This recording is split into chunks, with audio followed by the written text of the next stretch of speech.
Okay, so I just want to take a quick look at how we can create a contemporary high contrast portrait in Photoshop Elements. As ever, you'll find the start image on this month's cover CD. I've got the start image open in Elements here, and we need to begin by simply desaturating the image itself. So just working on the background layer, we'll go to Enhance, Adjust Colour and Remove Colour. Now you'll see at this stage we've got this fairly kind of lackluster monochrome image.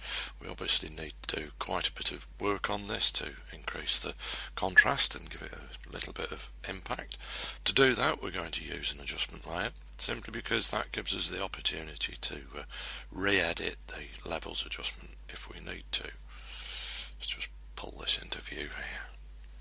So we're going to begin the effect simply by adjusting the black and white points of the image below the histogram itself. We'll simply click and hold on the white point slider there, and we'll slowly drag it to the right. All we're doing now is increasing the brightness of the highlights in the image. We'll do exactly the same, dragging to the right with the black point slider, so we can really punch the blacks there. I want a little more contrast than this, so we're simply going to grab the gamma slider in the middle and drag it to the left slightly, just to lighten those mid-tones a bit. Now this is really a case of pretty much trial and error here. We want to adjust the highlights until they're just bright enough but not too blown out. Same goes for the shadows. We want to adjust these until the shadows are really nice and rich, but once again not blocked up too much. Gamma slider really quite important. If we push this too far, you'll see things start to posterize a little. So you really need to use your kind of judgment on this until you're happy with the results. You can see we've just got a highlight there beginning to blow out on the forehead. And I think for where we need to be at this point, that's about dead on. I think that's about right. Probably just a tiny little bit more adjustment. So it will depend on the image you actually use, but something like that is exactly what we want. When you're happy with the adjustment, simply click OK. So unless you want to re-edit this adjustment layer, which you can do simply by double clicking it, we're ready to actually flatten the image now. So we'll do this via layer and flatten image. Okay, so that's made our basic adjustments, and it's given us a nice image to kind of do some more work on.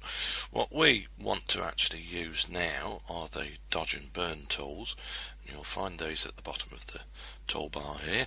Going to choose the dodge tool first of all. We want to lighten the kind of mid-tones in the hair here. Always a good idea. Do this on a duplicate layer.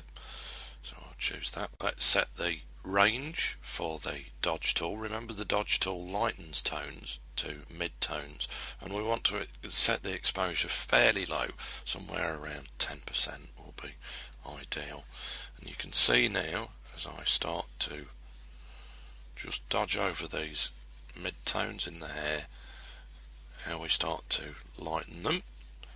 That gives us quite a bit more kind of impact and tonality to the image, and once again gives the impression of really increasing the contrast here. We can choose many tones, or we can choose 3 ranges of tones to use with both the dodge and burn tool. We could also choose highlights here, and once again have a couple more strokes over this hair to actually bring the highlights out in those areas. Still using the highlights as the range, just reduce the size, and we can bring these nice little catch lights out in the eyes here, and we can generally sort of really carefully manipulate areas of highlight just to bring them up a bit and really make them sing.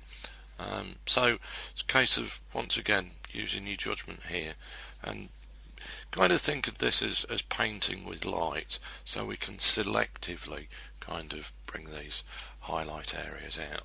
Same goes for the burn tool.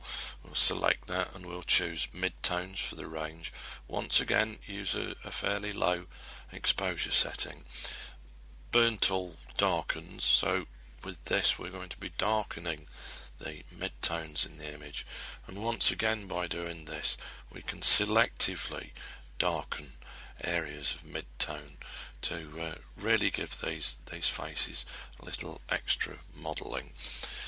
One final thing, if your background didn't turn out completely white without burning out these kind of highlights on the faces altogether, once again we can use the dodge tool here set to highlights to really burn away any tone left in this background, and obviously with the range set to highlights this will only affect the highlights, so we can use that as a really effective way of brightening that background. Okay, so have a go at that to create your contemporary high contrast portrait.